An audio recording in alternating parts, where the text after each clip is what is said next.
Dzień dobry Państwu, nazywam się Aleksandra Paprot-Wielopolska i dzisiaj w swoim wystąpieniu będę chciała opowiedzieć Państwu o stroju ludowym, kostiumach i ubiorach stylizowanych na Kaszubach, które od lat możemy oglądać w przestrzeni publicznej Pomorza, ale też w innych regionach i podczas różnych wydarzeń w naszym kraju. Podczas tego wykładu będę chciała pokazać Państwu, że strój, czyli kostium i ubiór stylizowany, który zakładają obecnie Kaszubi i Kaszubki, jest elementem konstruującym ich tożsamość etniczną, narodową i regionalną oraz wzmacniającym ich poczucie sprawczości i upodmiotowienie. Zacznijmy jednak od początku, czyli od tego, czym tak naprawdę jest strój ludowy i jakie on ma znaczenie dla tych, którzy go zakładają. Strojem ludowym od połowy XIX wieku zaczęto nazywać odzież tradycyjną mieszkańców wsi. Jak wskazuje badaczka tej problematyki, Mariola Tymochowicz, odzież wiejska wyodrębniła się spośród ubiorów innych warstw społecznych w Polsce już w średniowieczu i przetrwała niemalże w niezmienionej formie do połowy XIX wieku. Odzież ta była zróżnicowana regionalnie, a jej wygląd był związany z panującym w danym regionie takimi czynnikami jak warunki atmosferyczne, geograficzne, polityczne, charakter wykonywanej pracy i zajęć, formy własności, tempo przemian kulturowych i technologicznych, ale też ze stopniem zamożności czy z gustami po prostu mieszkańców wsi. Czynniki te znacząco wpływały na strój świąteczny, który to właśnie określa się mianem ludowego. Dlatego strój ludowy to przede wszystkim określenie dla ubioru odświętnego, uroczystego, obrzędowego, reprezentacyjnego, zakładanego po prostu na ważne uroczystości. Jak Państwo mogą zobaczyć na slajdzie, słowo ludowy z jednej strony wskazuje zarówno na pochodzenie stroju i jego powiązanie z warstwą społeczną, czyli z warstwą chłopską, jak i na twórców stroju, czy też na jego użytkowników. Z drugiej strony może oznaczać jego powszechność i ogólnodostępność, ponieważ warstwy mieszczańskie, co ciekawe, też posiadały stroje określane właśnie mianem ludowe. A dobrym tego przykładem jest chociażby strój żywiecki, czyli strój noszony dawniej przez mieszkańców miasta Żywiec w południowej Polsce. Spójrzmy teraz na zasięg stroju kaszubskiego w latach 1800–1850. Mapa ta pochodzi z Atlasu Polskich Strojów Ludowych, gdzie widzimy opracowanie stroju kaszubskiego. Jest to opracowanie zasięgu dokonane przez Bożenę Stelmachowską. Do niej będziemy jeszcze powracać w tym wykładzie. Strój ludowy zaczął zanikać na wsi od lat 80. tak naprawdę XIX wieku z powodów społecznych, gospodarczych i ekonomicznych. Przyczyną takiego stanu rzeczy były m.in. wpływ miasta na wieś, a co za tym idzie przejmowanie miejskiej mody i norm estetycznych, co zaczęło też skutkować postrzeganiem stroju ludowego jako tego, który był po prostu kojarzony z uboższymi warstwami społecznymi. Co więcej, był też mało praktyczny, bo często niewygodny, ale i kosztowny, jeśli chodzi o jego wytwórstwo. Druga połowa XIX wieku to też czas, kiedy tekstylia używane w strojach były wykonywane w znacznej mierze już fabrycznie i zaczęły wypierać rodzimą wytwórczość rzemieślniczą i rękodzielniczą.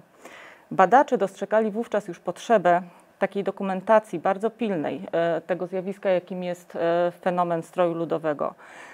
Na początku XX wieku pojawiły się też liczne inicjatywy miłośników kultury ludowej, w tym nauczycieli, ziemiaństwa, różnych działaczy społecznych, duchowieństwa, ale też etnografów, które po prostu miały na celu docenienie wartości stroju, a w wielu sytuacjach po prostu jego wskrzeszenie.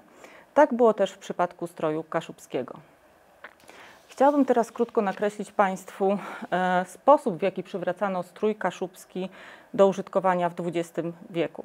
Nie będę skupiać się tutaj na poszczególnych takich analizach tego zjawiska, które bardzo szczegółowo zostały też opisane w wielu publikacjach, a tropy do nich też znajdą Państwo na tej prezentacji. Natomiast wskażę jedynie taki ogólny zarys bardziej złożonego procesu, który można określić mianem wytwarzania i kreowania stroju kaszubskiego. Jako takiego zjawiska szerszego, które Józef Burszta określa, jak mogą Państwo zobaczyć na slajdzie, folkloryzmem. Według niego folkloryzm oznacza zjawisko z dziedziny kultury artystycznej, polegające na stosowaniu w szczególnych sytuacjach życiowych wybranych treści i form folkloru w postaci wtórnej. najczęściej wyuczonej i w sytuacjach celowo zaaranżowanych. I tak też będziemy patrzeć na niektóre sytuacje właśnie, w których dzisiaj prezentowany jest strój kaszubski. Spójrzmy dalej. Jednym z najlepiej zachowanych i udokumentowanych elementów dawnych strojów kobiet z Kaszub są czepce, tak zwane złotnice lub złotogłowia. Czepce były haftowane złotą lub srebrną nicią, najczęściej na aksamicie lub jedwabiu, w motywy owoców, granatu, tulipanów, stokrotek i innych. Wśród technik wyszywania czepców można wskazać haft bajorkiem, kładziony, wypukły i przekłuwany. Tradycje haftowania czepców mają wywodzić się z żeńskich klasztorów norbertanek z Żukowa i benedyktynek z Żarnowca. Szersze opracowania polskich etnografów na ten temat, właśnie czepców kaszubskich, powstały w 1929 roku i są autorstwa Tadeusza Seweryna i w 1954 roku autorstwa Eugeniusza Frankowskiego. Dziś haft ten jest określany najczęściej mianem haftu czepcowego o proweniencji klasztornej. Jest haftem też wypukłym, utrzymanym w tonacji zwykle złota. Co więcej, ornamenty wyszywane na czepcach, ale także znajdujące się na meblach, obrazach i szkle, ale też hafty z dawnego klasztoru norbertanek stały się inspiracją do stworzenia w 1906 roku przez Teodorę Gulgowską wdzyckiego haftu kolorowego. Gulgowska wraz z mężem Izydorem dążyli do tego, żeby ludność Wdzyc mogła w domach wytwarzać kaszubskie rękodzieło, a dzięki temu też zapewnić sobie dodatkowe utrzymanie i dochody. Haft ten opierał się na ściegu płaskim i krzyżykowym. Cechowała go kolorystyka zawierająca odcienie zieleni, czerwieni, brązu i żółci. Haft ten nie był początkowo nanoszony na strój o charakterze ludowym. Służył miejscowym głównie do dekoracji domów w postaci bielizny stołowej, lambrekinów, ręczników, narzut i co więcej, już wtedy też zaczęto zdobić nimi bluzki, sukienki czy nawet marynarki. Fenomen wdzyckiego haftu kolorowego i nauczanie go wpłynęło na wykształcenie się nowych odmian w innych miejscowościach, które zaczęły być nazywane po prostu haftami kaszubskimi. Wśród nich można wskazać obecnie najbardziej popularną szkołę żukowską, ale i wspomnianą już szkołę wdzycką. Ponadto istnieją też takie szkoły jak pucka, słupska, wejherowska, borowiacka, tucholska, a od niedawna też i gdańska. Funkcjonowanie kolorowego haftu kaszubskiego wpłynęło w kolejnych dekadach znacząco na wyobrażenia na temat stroju ludowego wśród mieszkańców Kaszub. Haft ten zaczął też pojawiać się na elementach stroju. Wróćmy jeszcze jednak do zagadnień związanych ze strojem ludowym jako takim. Pierwszą rekonstrukcję stroju kaszubskiego zaprezentowano 23 stycznia 1910 roku na wieczornicy Towarzystwa Czytelni Polskiej w Kościerzynie. Pojawiły się tam 4 pary w strojach kaszubskich. Brakuje jednak ich szczegółowego opisu, natomiast wskazuje się, że była to inicjatywa grona działaczy młodokaszubskich. W latach 30. XX wieku upowszechniła się z kolei rekonstrukcja tzw. kaszubskiego stroju świetlicowego, stworzona przez regionalistkę Franciszkę Majkowską. Ta wersja stroju prezentowana była m.in. w Warszawie podczas jubileuszu Polskiego Towarzystwa Krajoznawczego w 1932 roku. W międzyczasie, bo w latach 30. etnograf Józef Gajek prowadził na Pomorzu badania dotyczące strojów ludowych. Na ich podstawie przygotował graficzne opracowanie w formie rysunków kobiecego stroju kaszubskiego z Wdzyc oraz męskiego i kobiecego stroju kaszubskiego z Goręczyna. Jednak mimo powstałych materiałów to strój zaprojektowany przez Franciszkę Majkowską cieszył się największą popularnością, choć dostrzegano oczywiście już wtedy jego ewolucję, a zwłaszcza stroju kobiecego, który rzeczywiście cieszył się większą popularnością niż strój męski. Nowe typy strojów pojawiły się na przełomie lat 40. i 50. XX wieku za sprawą etnografki i badaczki, o której już wspomniałam na początku. Była to badaczka kultur Pomorza, Bożena Stelmachowska, która miała wywrzeć właśnie duży wpływ na to, w jaki sposób ten strój kaszubski dalej miał wyglądać i funkcjonować. Ona miała też wdrażać taką nową, bardziej naukową i opartą na źródłach historycznych rekonstrukcję stroju. W 1954 roku wraz z Józefem Gajkiem, Andrzejem Bukowskim, Romanem Reinfusem i Janem Manugiewiczem na prośbę Ministerstwa Kultury mieli ustalić poprawną wersję stroju na podstawie 40 projektów, które wpłynęły. Były to projekty kostiumów oczywiście. Autorką uznanego projektu stroju kaszubskiego w wersji kościersko-kartuskiej została artystka Maria Epstein-Blazłowska. Zatwierdzenie projektu stroju przez ministerstwo z pewnymi zmianami mogło ograniczyć dość swobodne rekonstruowanie go i stanowić też odpowiednik do kopiowania dla zespołów folklorystycznych. Można powiedzieć, że mimo tego strój kaszubski dalej żył po prostu swoim życiem, a grupy folklorystyczne w różnym zakresie modyfikowały swoje stroje. Pojawiały się też kolejne projekty. Warto tutaj też chociażby wspomnieć o projekcie Pawła Szewki. W 1959 roku, już po śmierci Bożeny Stelmachowskiej, opublikowano zeszyt stroju kaszubskiego, właśnie jej autorstwa. Ten zeszyt pomógł dokończyć Tadeusz Seweryn. Zeszyt został wydany w ramach serii Atlasu Polskich Strojów Ludowych. Tam też znalazły się szczegółowe wykroje strojów. Jednak z dzisiejszej perspektywy troszeczkę trzeba dokonać dekonstrukcji tego dzieła i chciałabym tutaj się odnieść do tekstu historyka Edmunda Kizika, który zaznacza, że rzeczywiście badania Stelmachowskiej były pod silnym wpływem ideologicznym i pod wsparciem organów państwowych i rządowych w epoki PRL-u na szczeblu zarówno centralnym i regionalnym. A wzór według niego stroju ludowego kaszubskiego powstał w ramach naukowej interpretacji źródeł historycznych i autorytetu uczonych. Profesor Edmund Kizik wskazuje, że podjęto w tej pracy takie w zasadzie bezkrytycznie przyjęte założenia poznawcze, ale też błędnie zinterpretowano dostępną ikonografię, zwłaszcza uboższych warstw niemieckiej ludności, która zamieszkiwała Gdańsk. Według niego błędnie sklasyfikowano ją jako ludność kaszubską, a przecież, jak też wiemy i o czym nas przekonuje profesor Kizik, migrowali tu też ludzie z innych regionów Pomorza, w tym również z Powiśla, z Żuław, Mierzei, a także z Mazowsza i Podlasia. Na podstawie tych opracowań Bożeny Stelmachowskiej stworzono dwie wyidealizowane zdaniem Kizika rekonstrukcje, które widzą Państwo tutaj po lewej stronie na slajdzie.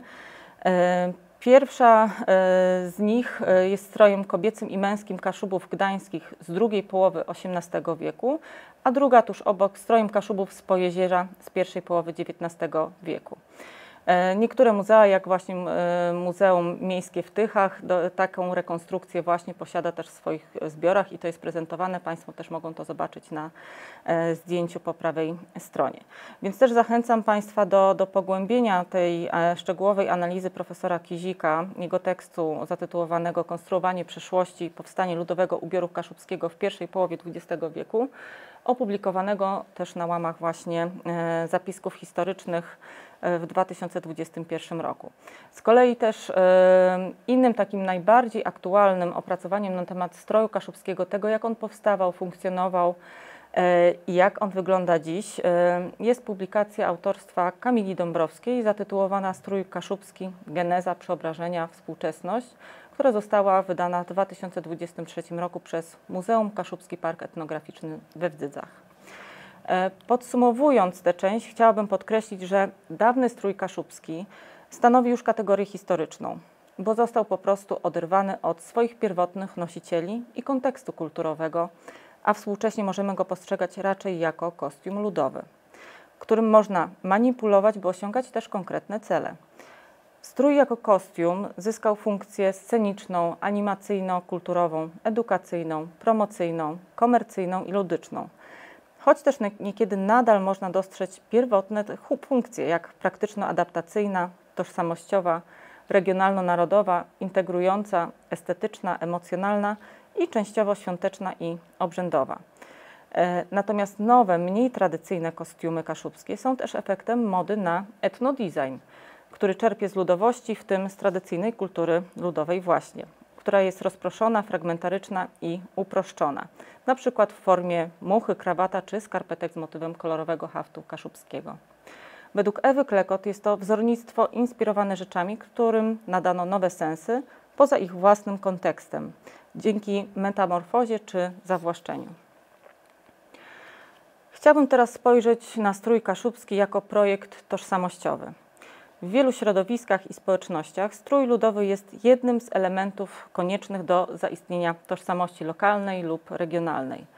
Tożsamość można rozumieć nie tylko jako taki projekt refleksyjny, ale przede wszystkim jako proces konstruowania czy kreowania przez konkretne podmioty formalne, czyli różnego rodzaju instytucje, i nieformalne, czyli organizacje i społeczności. Dlatego w rozważaniach o stroju ludowym na Kaszubach należy spojrzeć właśnie na to, w jaki sposób działania skierowane na eksponowanie stroju mogą wpływać na poczucie identyfikacji wśród mieszkańców regionu. W odniesieniu do tego chciałabym też wskazać za Edwinem Ardenerem, że jednostka lub grupa mogą podlegać takiemu stałemu procesowi identyfikowania, który polega na utożsamianiu i byciu utożsamianym. Oznacza to, że utożsamienie ma charakter dynamiczny, subiektywny i obiektywny oraz polega na przypisaniu podmiotowi lub podmiotom określonych właściwości lub też tożsamości. Natomiast poprzez wyróżnienie aspektu biernego można wskazać sposoby identyfikowania jednostki przez otoczenie, zaś aspektu czynnego osobiste sposoby jej samoświadomości czy autoidentyfikacji. Taki podział według wspomnianego badacza może prowadzić do wytworzenia lub skategoryzowania tożsamości jednostek i grup. Dlatego strój ludowy można uznać za ważny element czynnego, czyli osobistego poszukiwania przez mieszkańców Kaszub wyznaczników własnej tożsamości.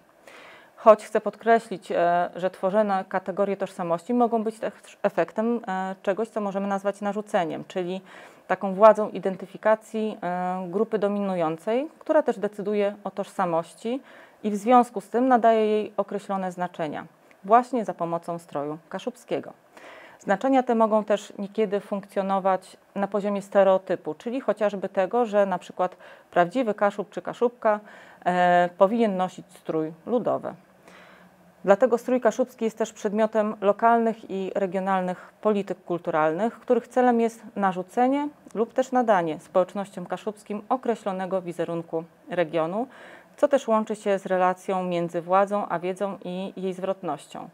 Na Kaszubach można obserwować, że lokalne i regionalne elity oraz instytucje dysponujące wiedzą o przeszłości regionu, a także władzą, która ma charakter polityczny lub na przykład ekonomiczny, przypisują sobie często prawo do wskazywania, jak, gdzie i kiedy powinno nosić się strój kaszubski w regionie.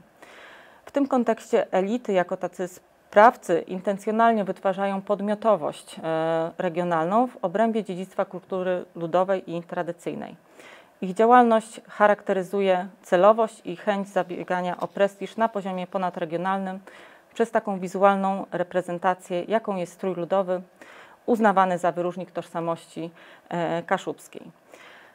W odniesieniu też do wcześniejszych rozważań można założyć, że rzeczy, a konkretnie strój kaszubski, strój o charakterze ludowym czy regionalnym, ma duży wpływ właśnie na to poczucie tożsamości Kaszubów. By to wyjaśnić, odniosę się do teorii z zakresu performansu i performatyki oraz propozycji badaczy piszących w nurcie zwrotu performatywnego w humanistyce i zainteresowanych posthumanizmem, który skupia się m.in. na badaniu bytów nieożywionych, w tym materialności rzeczy. Według historyczki Ewy Domańskiej performatywność staje się obiektem zainteresowania właśnie jako taki specyficzny rodzaj sprawczości, a performance jako specyficzny sposób jej wyrażania i egzekwowania.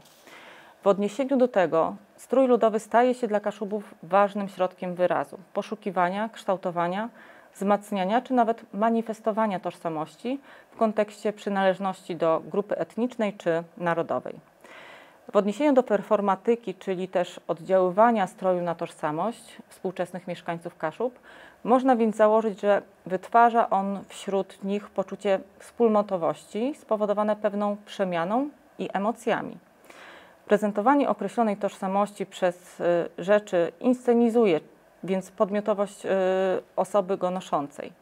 Co więcej, chciałabym się teraz odnieść do słów takiej niemieckiej teatrolożki Eriki Fischer-Lichte, która podkreśliła, że rzeczy jako reprezentację tego, kto je nosi lub jest ich właścicielem, zmuszają tych, którzy je postrzegają, do określonych działań.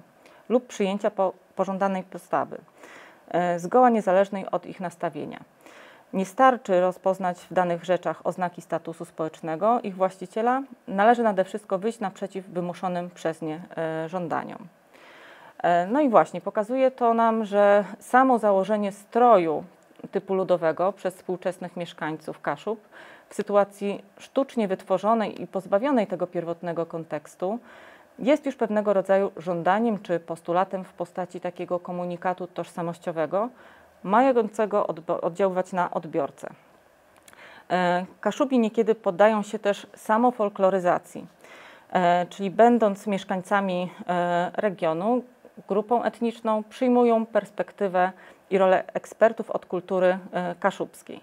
Folkloryzują siebie i swoje otoczenie społeczne. Taki zabieg Ewa Klekot nazywa właśnie uprawianiem samofolkloryzacji. Ta z kolei ze strojem w roli głównej ma często miejsce w ramach etnoperformance'ów, czyli wykorzystywania performance'u rozumianego jako praktyki teatralne czy działania rytualne. Według etnologa Janusza Barańskiego dziś wykorzystuje się je do celów edukacyjnych, a nawet badawczych. Pojęcie etnoperformance'u można zatem odnieść do przeglądów kultury regionalnej, gdzie prezentuje się lokalną muzykę, śpiewy, tańce czy takie działania zredukowane do scenek rodzajowych, charakterystyczne zdarzenia i działania zarówno codzienne, ale też odświętne. Tego rodzaju widowiska odbywają się też według określonego scenariusza i z wykorzystaniem kostiumów i strojów regionalnych typu ludowego.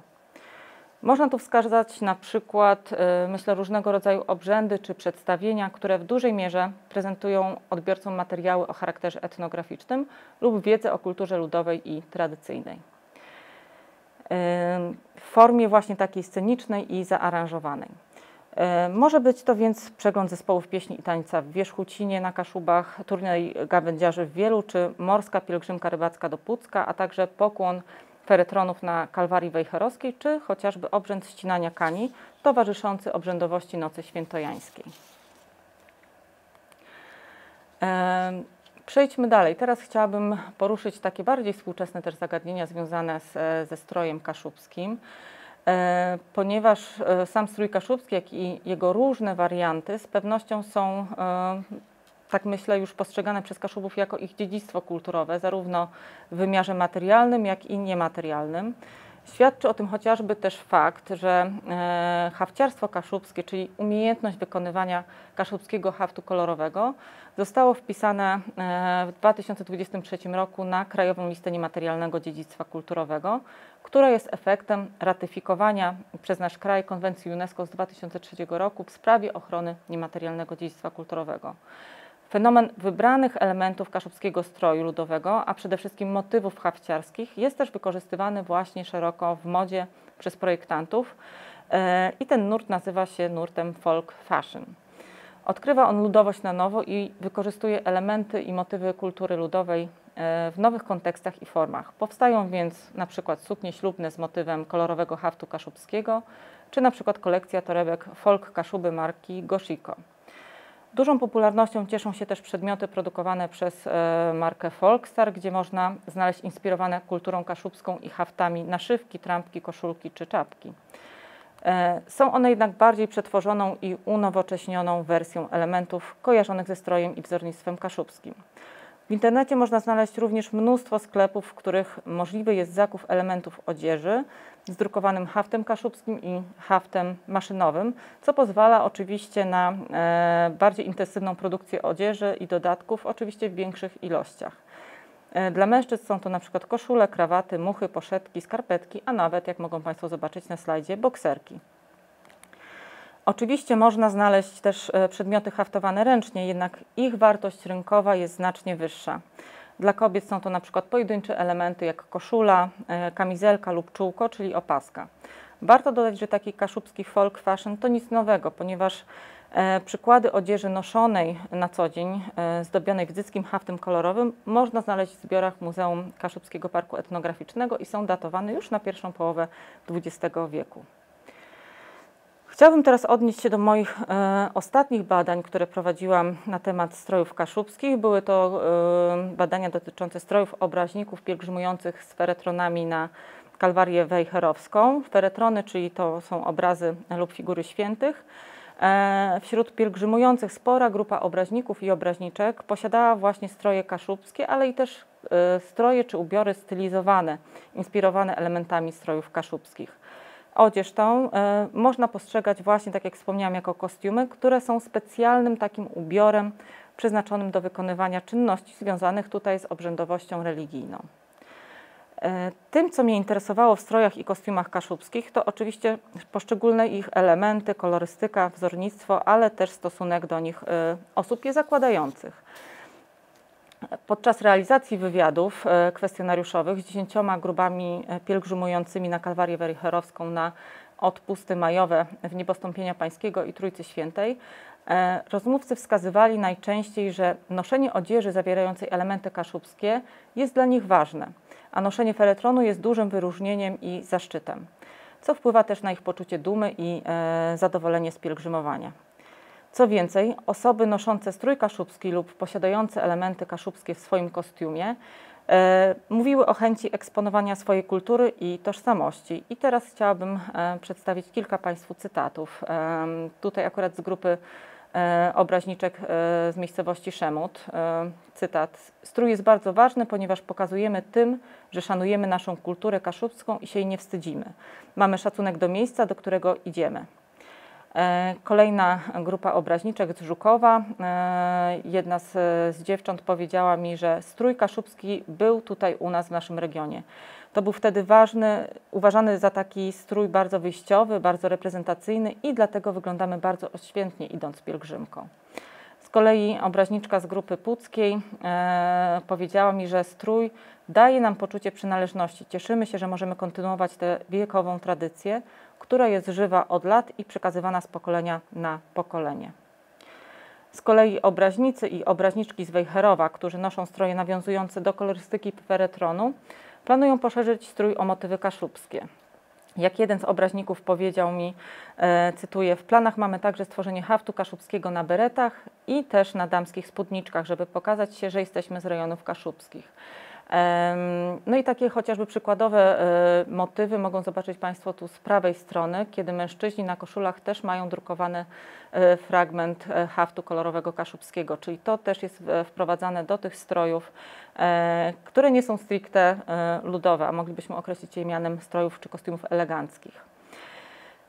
Z kolei wśród osób noszących stroje o bardziej takim właśnie tym współczesnym kroju, kolorystyce maryjnej lub nawiązującej do kolorystyki feretronu, można też wskazać odpowiedzi dotyczące takiej emocjonalnej relacji ze strojem, odpowiedzialności, poczucia spełnienia i wspólnotowości.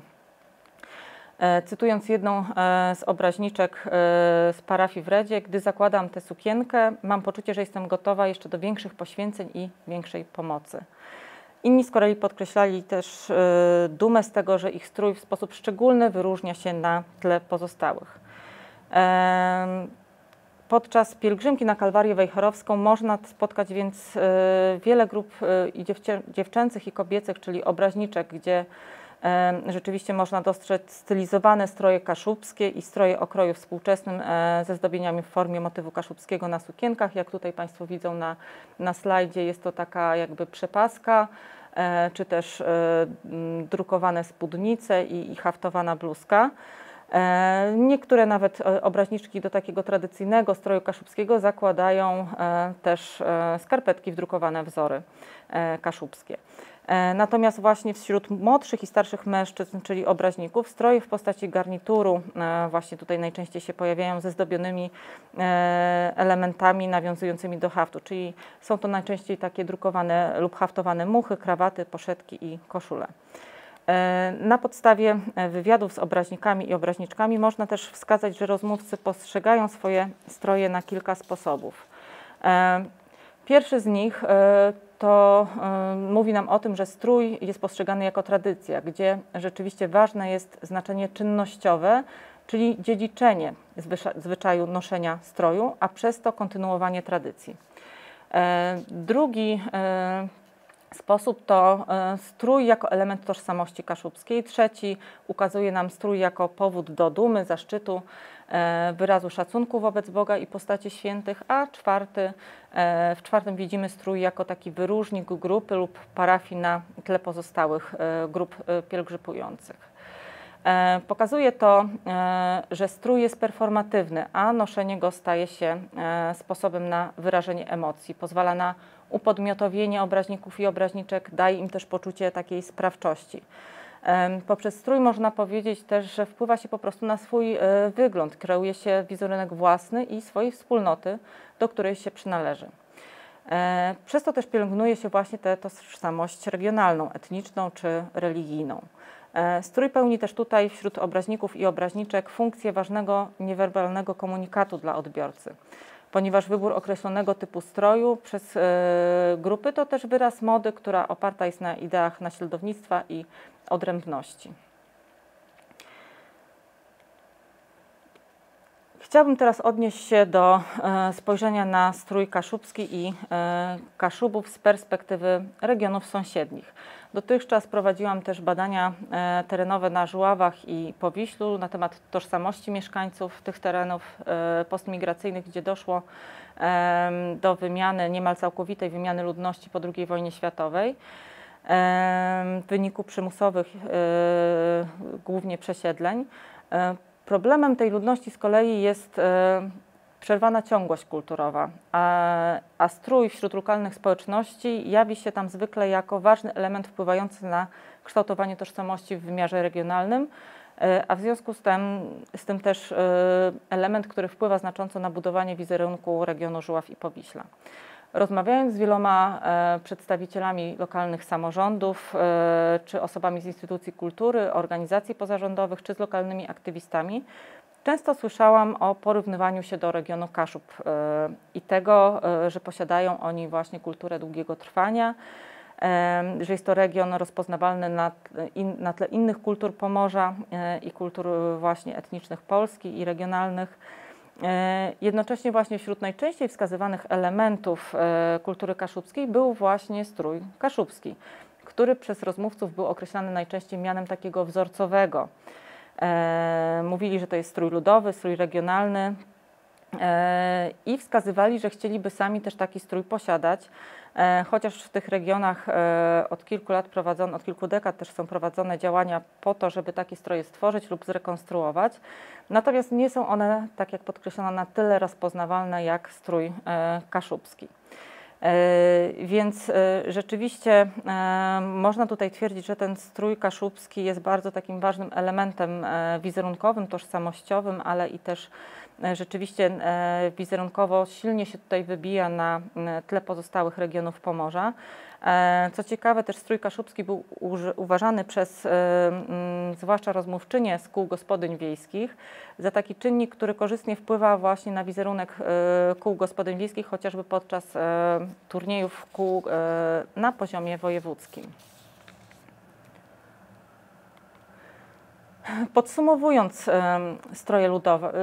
Podsumowując swoje też wystąpienie o strojach ludowych, chciałabym powiedzieć, że stroje ludowe, czy to tradycyjne, regionalne, rekonstruowane, czy stylizowane, jakkolwiek my będziemy je tak naprawdę nazywać, czy określać na Kaszubach, dla mieszkańców po prostu stanowią ważny element wzmacniający ich tożsamość. W wymiarze zarówno lokalnym, ale i też regionalnym, czy też jest to taki ważny element wpływający na więzi wspólnotowe. Natomiast ta performatywność stroju, o której wspominałam i znaczenia, jakie to za sobą niesie, pokazuje, że zakładanie stroju staje się pewnego rodzaju manifestem jednostek i grup. Stylizowany strój kaszubski funkcjonuje obecnie w ramach różnorodnych działań i podczas określonych wydarzeń, kiedy to Kaszubi go zakładają.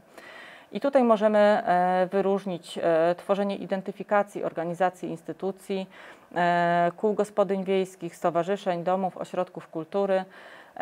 Mogą to być też działania edukacyjne, czyli zajęcia z zakresu kultury regionalnej, możemy obserwować wyposażenia muzeów, izb i pracowni tematycznych. Też tutaj są działania na poziomie popularyzacji, czyli promocji, tworzenia konkurencyjności regionu lub miejscowości poszczególnych, ale też wydarzeń o zasięgu regionalnym i lokalnym, czyli właśnie chociażby te turnieje kół gospodyń wiejskich, jarmarki, przeglądy zespołów, targi tematyczne, przeglądy stołów bożonarodzeniowych, wielkanocnych, różnego rodzaju, na różnych poziomach dożynki, czy lokalne święta tematyczne o charakterze świeckim i religijnym. Strój ludowy znacznie częściej jest noszony przez kobiety, natomiast strój męski wielokrotnie też pozostaje poza dyskursem regionalistów i środowisk lokalnych. Natomiast na pewno warto podkreślić, powoli kończąc już ten wykład, że strój pełni przede wszystkim funkcje obecnie sceniczne i wizerunkowe. Jest on kostiumem prezentowanym podczas ważnych wydarzeń, o których wspomniałam. Jak też zauważyła wspomniana już przeze mnie na początku wykładu Mariola Tymochowicz, która w swoich badaniach dotyczących funkcjonowania strojów ludowych podkreśliła, że właśnie to scena przyczyniła się do zachowania i ponownego, a nawet szerszego zaistnienia stroju ludowego w polskiej kulturze współczesnej. Podkreśliła ona też, że strój często funkcjonuje właśnie jako kostium. Jest on stale oswajany przez swoich nosicieli i dostosowywany do zachodzących przemian obyczajowych i cywilizacyjnych. Z kolei my, jako badacze, często odnosimy się krytycznie do tych zmian, które są dla nas trudne często do przyjęcia tak naprawdę. Biorąc chociażby pod uwagę naszą dostęp nasz do źródeł wiedzy historycznej czy etnograficznej. Zmiany te niekiedy są tak dalece posunięte, że tylko w niewielkim stopniu odnoszą się do oryginału. Pokazuje to jednak, że zmieniają się funkcje stroju, a w związku z tym potrzeby i gusta tych, którzy zakładają strój kaszubski jako kostium czy ubiór etnoinspirowany. Strój jest wykorzystywany do budowania pozytywnego wizerunku, bo może być formą autoprezentacji wśród różnych oficjeli, polityków i ważnych osobistości obecnych w przestrzeni publicznej Pomorza. Dlatego myślę, że warto dalej przyglądać się fenomenowi stroju kaszubskiego, który współcześnie jest bardzo ważnym takim konstruktem tożsamościowym.